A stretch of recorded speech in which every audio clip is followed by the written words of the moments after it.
गर्मी में गांव वर्सेस शहरी बहू की रसोई ड्रेस। बाप रे, ये तो गट्टे की सब्जी बनने में कितना टाइम लेती है। ऊपर से इस मई की गर्मी ने मार रखा है। महिमा जल्दी से काम कर ले, बाहर मेहमान बैठे हैं, ये शिकंजी चावल सब तैयार है। अरे बहू, बाहर मेहमान बैठे हैं, काम हुआ तेरा? कब खाना लेकर आएगी? बस 5 मिनट दे दीजिए माँ जी, खाना बस प्लेट में लगाकर ला ही रही हूँ। जब तक शिकंजी दे देती हूँ, 1 मिनट पल्लू तो कर लूं। तब महिमा घूंघट करके बाहर आए मेहमान को शिकंजी देती है और पैर छूकर नमस्ते करती है। वाह, आपकी नई बहू ने शिकंजी बहुत अच्छी बनाई है। जीते रहो बेटा। ये तो है, और भाई साहब आपकी तो बहू भी बहुत संस्कारी है। संस्कारी तो होनी ही थी, आखिर मेरी पत्नी इसे गांव से चुनकर जो लाई है। हमारी बहू गांव की और संस्कारों से भरी हुई है। जाओ बहू, खाना भी परोस दो। जी पापा जी। इतने में महिमा खाना लाकर रख देती है। खाना खाकर भी सब बहुत खुश होते हैं। मजा आ गया बहू, लेकिन इतनी गर्मी में तुमने ये तैयारी कैसे कर ली? किचन में एसी लगा हुआ है क्या? नहीं चाचा जी, रसोई में कोई एसी नहीं है, मुझे ऐसे ही काम करने की आदत है। भला हो भाभी आपका, गांव की बहू बहुत समझदार और संस्कारी है, जो इतनी गर्मी में भी सबके बारे में सोच रही है। अब तो मैं आपकी दूसरी बहू भी देखना चाहता हूँ कि वो कैसी आएगी। इसमें देखना क्या है, वो भी संस्कारों से भरी आएगी। मेरे छोटे बेटे की बहू, अगले महीने शादी है, जल्दी हम आपको बुलाएंगे। अच्छी बात है, हमें भी महंगी महंगी मिठाई खाने का दोबारा मौका मिल जाएगा। मेहमान बहू को शगुन देकर चले जाते हैं। ऐसे ही 1 महीना बीत जाता है।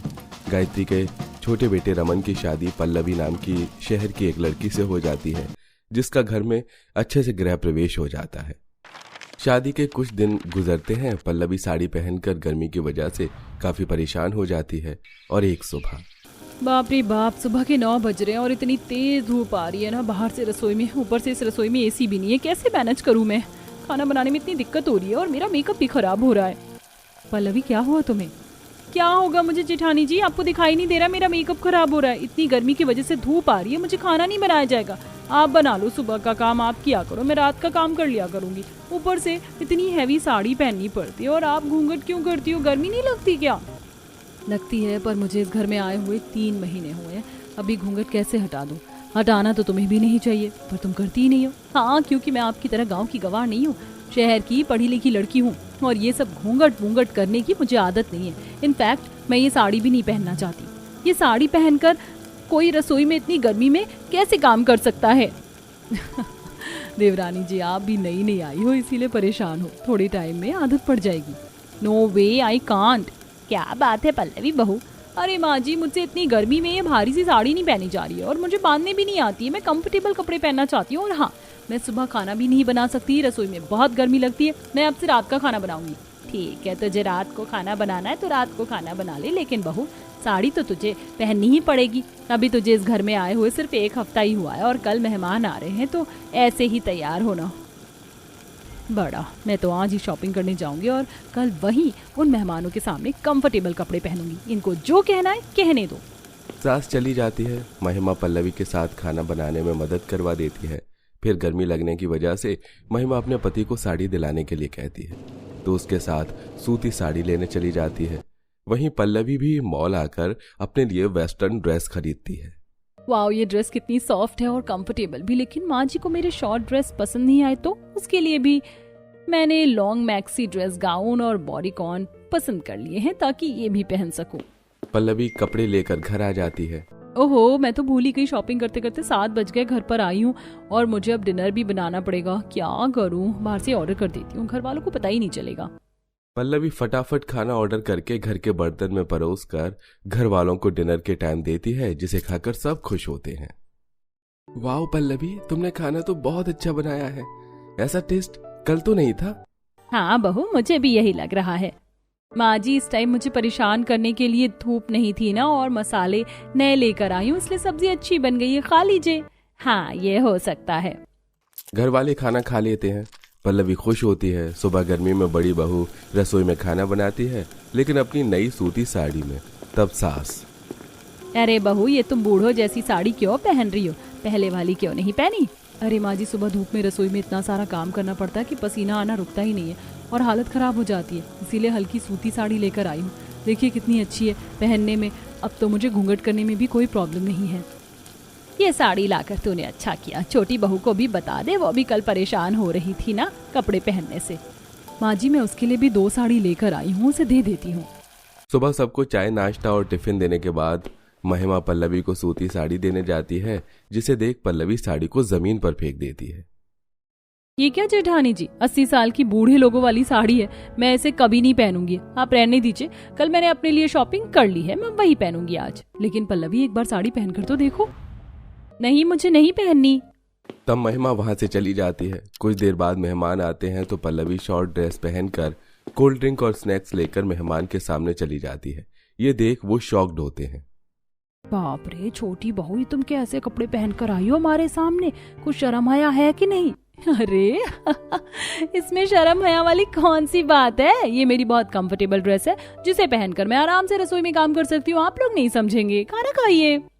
सोचा था तुम बड़ी बहू जितनी संस्कारी होगी, लेकिन अब लगता है यहाँ रहने का कोई मतलब नहीं है। ये क्या कह रहे हैं आप? अभी तो मैंने ऐसा कुछ नहीं कहा जिससे कि आप सबकी इज्जत उतरे, और इज्जत तो मैंने भी नहीं उतारी, बस कंफर्टेबल कपड़ों में आ गई हूँ। वैसे भी इतनी गर्मी हो रही है, अब मैं ये सब भी नहीं पहन सकती क्या? देख रही हो ना भाभी, अपनी शहर वाली बहू को कितनी बेकार आई है, इज्जत डुबोने वाली। अरे हद कर दी बहू तुमने तो, फौरन अपने कमरे में जाओ। इतने पर भी पल्लवी जाती नहीं है। तब महिमा हाथ पकड़कर उसे अंदर ले जाती है, उसे समझाने, लेकिन वो मानती नहीं। दिन गुजरते हैं। पल्लवी शहर की होने के कारण बहुत जिद्दी होती है और घर में मैक्सी ड्रेस और फ्रॉक पहनती है। ऊपर से रात को भी सबको बाहर का खाना खिलाती है। एक रात पड़ोसन घर पर शक्कर लेने आती है, तब पल्लवी बाहर से किए हुए ऑर्डर को सबके सामने परोस देती है। अरे मोरी मैया, ये मैं क्या देख रही हूँ? गायत्री तेरी शहर वाली बहू ने रात में कैसे कपड़े पहने? इसे कुछ संस्कार नहीं सिखाए क्या? बड़ी बहू देख अभी भी घर में कैसे घूंघट में रहती है। बहू तू फिर से इन कपड़ों में आ गई, सुबह तुझे बहू ने भी समझाया था ना। माँ जी मैं आपसे बाद में बात करूंगी, पहले आप ये बताइए ये मोटी आंटी यहाँ क्या कर रही है? पल्लवी ऐसे नहीं बोलते, वो चीनी लेने आई थी तो मैंने उन्हें रोक लिया कि रात का खाना खाकर जाएं। जेठानी जी आप जानबूझकर ऐसा करती है ना ताकि मैं परेशान हो जाऊं, खाना कम पड़े और मुझे बनाना पड़ जाए। लेकिन सॉरी, मैंने बाहर से खाना ऑर्डर करके लिमिटेड खाना मंगाया है, इन्हें इनकी चीनी देकर वापस भेजो। ये सुनकर सास को गुस्सा आता है और वो पल्लवी को चांटा मारती है। बस बहुत हुआ बहू, अब मैं तेरी एक नहीं सुनूंगी। शहर वाली समझकर हम तुझे बर्दाश्त कर रहे थे, बाहर का खाना भी खा रहे थे, लेकिन तू सुधरने का नाम ही नहीं ले रही। ऊपर से तूने पड़ोसी के सामने भी हमारी बेइज्जती कर दी, माफी मांग अभी। हाँ पल्लवी तुमने बहुत गलत किया, माँ जी ने तुम्हें समझाया था, मगर गर्मी से परेशान हो तो मेरी तरह सूती साड़ी या जॉर्जेट की और भी साड़ी पहन सकती हो। खाना बनाने के लिए भी रात को बोल दिया था, पर रोज रोज हम बाहर का कब तक खाएंगे? और तुम्हारा इस तरीके से बड़ों को बोलना बिल्कुल अच्छा नहीं है। मैं माफी नहीं मांगूंगी। अगर पल्लवी ऐसा है तो फौरन इस घर से चली जाओ, क्योंकि मैं ये सब बर्दाश्त नहीं करूंगा। नहीं नहीं रमन, मैं तुम्हें छोड़कर कहीं नहीं जाऊंगी। आंटी जी सॉरी, मुझे आपको ऐसे नहीं बोलना चाहिए था। मुझे तुम्हारी कोई माफी नहीं चाहिए। सुधा वहां से चली जाती है। पल्लवी को अपनी गलती का एहसास होता है। माँ जी मैंने बहुत गलत किया, उन मेहमानों के साथ भी और आंटी जी के साथ भी। मैं चाहती हूँ मैं जेठानी जी से खाना बनाना सीख लूँ और हल्की साड़ी पहनना, फिर मैं उन सबको घर पर दोबारा इनवाइट करूँ, और मैं पक्का ऐसी हरकत कभी नहीं करूंगी। तुम्हें अपनी गलती का पछतावा हो गया, ये बहुत अच्छी बात है। अगले दिन से ही पल्लवी गांव वाली बहू की तरह सूती साड़ी पहनकर रसोई में खाना बनाना सिखाती है, और एक हफ्ते बाद उन्हीं मेहमान और पड़ोसी को घर पर खाना बनाकर परोसती है, जिसे खाकर मेहमान बहुत खुश होते हैं। तुम्हारा ये रूप देखकर अच्छा लगा बहू, तुम्हें अपनी गलती का एहसास हो गया, पर अब तो तुमने खाना भी अच्छा बनाया है। भगवान करे तुम हमेशा ऐसे ही संस्कारी से भरी रहो। हाँ बहू, इस बार तुम ऐसे कपड़ों में भी अच्छी लग रही हो और खाना भी बढ़िया है।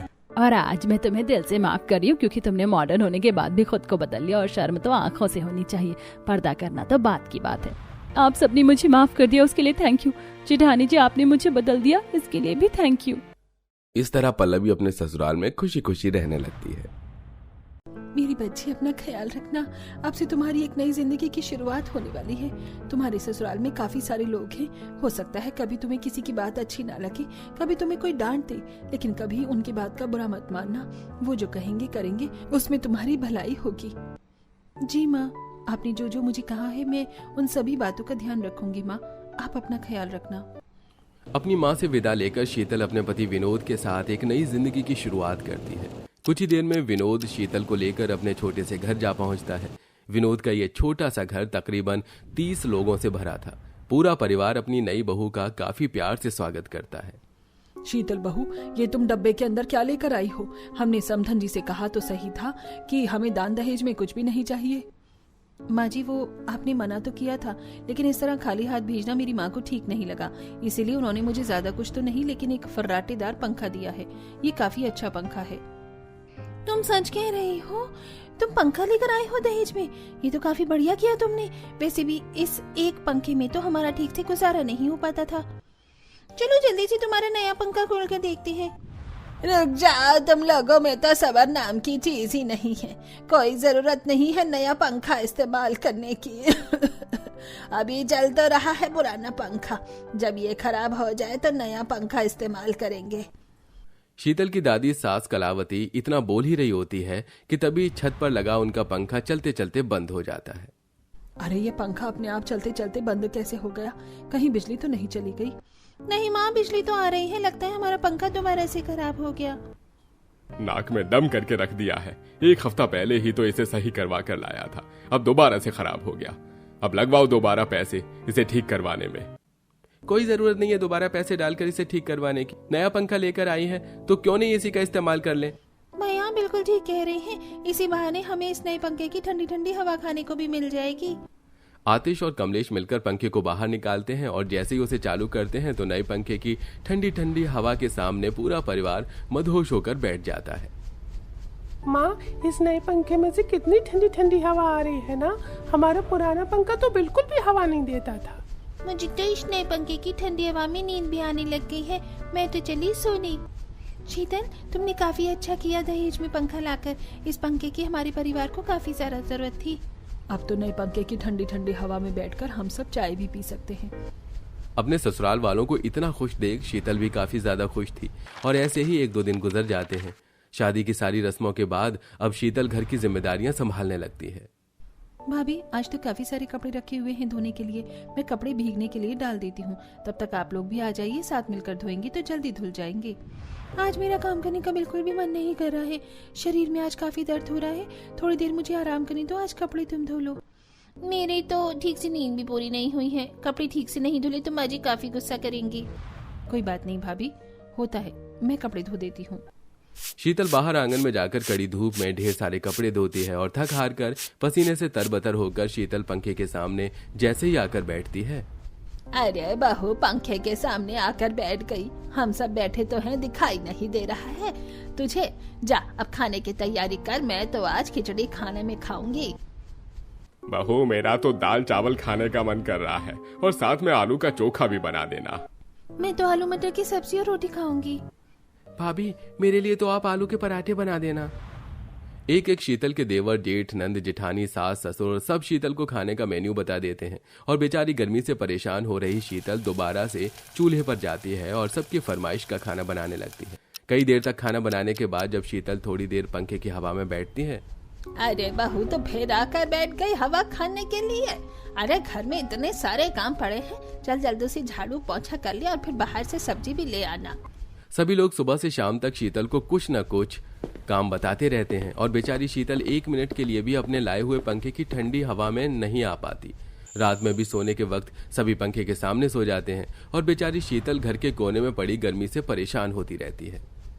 क्या मुसीबत है? मेरा ही पंखा है और मुझे ही हवा खाने को नहीं मिल रही है। गर्मी से परेशान हो गई हूँ सुबह से। गर्मी के चलते शीतल ठीक से सो भी नहीं पाती थी और अब यही हर रोज शीतल का हाल होने लगा था। घर का सारा काम खत्म कर दिया, अब थोड़ी देर तो हवा खा लेती हूँ बैठकर। शीतल पंखे के सामने बैठी हुई थी कि तभी बाहर से उसके तीनों देवर आ जाते हैं। भाभी, बहुत जोरों की भूख लगी है, जल्दी से खाना लगा दो। मैं काफी थक गई हूँ, आज खाना तुम ले लो और अपने दोनों भाइयों को भी दे दो। अगर भाभी के होते हुए हम देवर को ही खाना लेना पड़े तो भला आपका क्या काम? भाभी, हम काफी थके हुए हैं, दे दो ना खाना। शीतल अपने देवर से कुछ नहीं कहती और उठकर उन्हें खाना देने लगती है। थोड़ी देर में घर के सारे मर्द भी खाना खाने के लिए आ जाते हैं। सबको खाना देने के बाद जब शीतल दोबारा हवा के लिए बैठती है कि तभी शीतल की जेठानी सुशीला जाकर उसके कान में कहती है, तुम्हारा दिमाग तो खराब नहीं हो गया है? सभी मर्दों के बीच में कैसे बेशरम बनकर बैठ गई हो? उठो और दूसरे कमरे में जाकर बैठो। शीतल को गुस्सा तो काफी आता है, लेकिन वो अपनी जेठानी से कुछ नहीं कहती और ऐसे ही कुछ दिन गुजर जाते हैं। दोपहर का समय था और घर में भी कोई नहीं था। शीतल पंखे की ठंडी हवा के सामने सो रही थी कि तभी घर के बच्चे आकर शोर मचाने लगते हैं। अरे बच्चों, क्यों शोर मचा रही हो?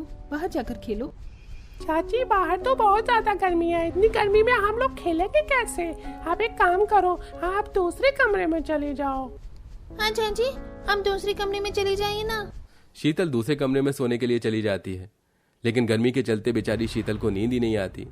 जब से इस 30 लोगों के परिवार में एक पंखा आया था, तब से हर कोई काम चोरी करते हुए पंखे की ठंडी हवा के सामने बैठ जाता और घर की सारी जिम्मेदारी नई नवेली बहू शीतल पर आ चुकी थी। माँ जी, मेरे तीनों देवर काफी बड़े हैं, तो वो नौकरी क्यों नहीं करते हैं? जेठ जी का भी काम कभी कभी ही होता है। घर में सारी जिम्मेदारी मेरे पति की ही रहती है। अगर घर में सब लोग काम करेंगे तो घर का खर्च भी अच्छे से निकल जाएगा और 4 पैसे भी बचेंगे। ये कैसे बहू लेकर आई है तू? अब तेरी बहू सिखाएगी हमें अब घर में किसको नौकरी करनी चाहिए और किसको नहीं। अरे अभी उन लोगों की उम्र ही क्या है, सिर्फ 21 साल के ही तो हैं और तेरा पति 26 साल का है और 21 और 26 साल में तुझे फर्क नहीं पता है क्या? शीतल की बात को समझने की बजाय सभी घर में उसे ही ताने देने लगते हैं। तो वहीं आज शीतल सोने से पहले जब पंखा अपनी तरफ करके सोने लगती है तो तुमने पंखा अपनी तरफ क्यों कर लिया? अब हम लोग कैसे सोएंगे? भाभी, मुझे गर्मी में बिल्कुल भी नींद नहीं आती है, आप पंखा इधर करिए। जिस तरह गर्मी में आप लोगों को नींद नहीं आती है ना, ठीक उसी तरह मुझे भी नींद नहीं आती है। क्या हुआ अगर मैंने थोड़ा सा पंखा अपनी तरफ कर लिया तो? भूलिए मत, ये पंखा मैं अपने दहेज में लेकर आई हूँ। तो भाभी, अब आप अपने दहेज में लाए हुए पंखे पर रौब जमा रही हैं क्या? पंखा ही लेकर आई हैं, कोई बुर्ज खलीफा नहीं जो इतना इतरा रही हैं। आज से पहले कभी हमारे परिवार में तेरा मेरा नहीं हुआ बहू, आज तो तूने ये बात कर दी। आइंदा ऐसी बात अपनी जुबान पर भी मत लाना। सभी लोग पंखा अपनी तरफ कर लेते हैं और बेचारी शीतल को आज भी गर्मी में ही सोना पड़ता है। ऐसे कई दिन गुजर जाते हैं। हर रोज गर्मी में रहने की वजह से शीतल काफी चिड़चिड़ी होने लगी थी। तो वहीं आज खाना बनाते बनाते शीतल को हल्के हल्के चक्कर आने लगते हैं और अब वो बिना किसी के बारे में सोचे खुद पंखे की ठंडी हवा के सामने जाकर बैठ जाती है, जिसे देख। अरे बहू, बदतमीजी की भी हद होती है। हम सब बैठे हैं पंखे के सामने, लेकिन तू फिर से मुंह उठाकर आ गई। अरे कम से कम बड़ों का तो लिहाज कर, तेरी माँ ने इतना भी नहीं सिखाया क्या? आजकल के लड़कियों का तो यही है, न जाने क्या सिखाते हैं उनके मायके वाले इन्हें। आज तक शीतल सिर्फ अपनी माँ की कही हुई बातों को याद करके चुप थी, लेकिन आज जब शीतल के ससुराल वाले उसके ही माँ के संस्कारों पर उंगली उठाते हैं तो शीतल चुप नहीं रह पाती। बस बहुत हुआ, मैं आप लोगों की अब और नहीं सुन सकती। अरे हद होती है किसी चीज की। आप लोगों की हिम्मत कैसे हुई मुझे मेरी माँ के संस्कारों पर उंगली उठाने की?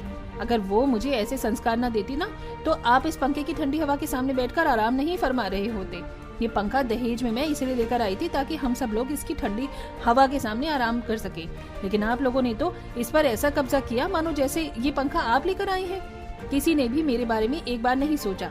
अरे मैं भी इंसान हूँ, मुझे भी गर्मी लगती है, लेकिन नहीं, सभी को तो बस काम चोरी करनी है। विनोद देख रहा है तेरी पत्नी क्या बकवास करे जा रही है। माँ सच कहूँ तो शीतल बकवास नहीं कर रही, वो सच कह रही है।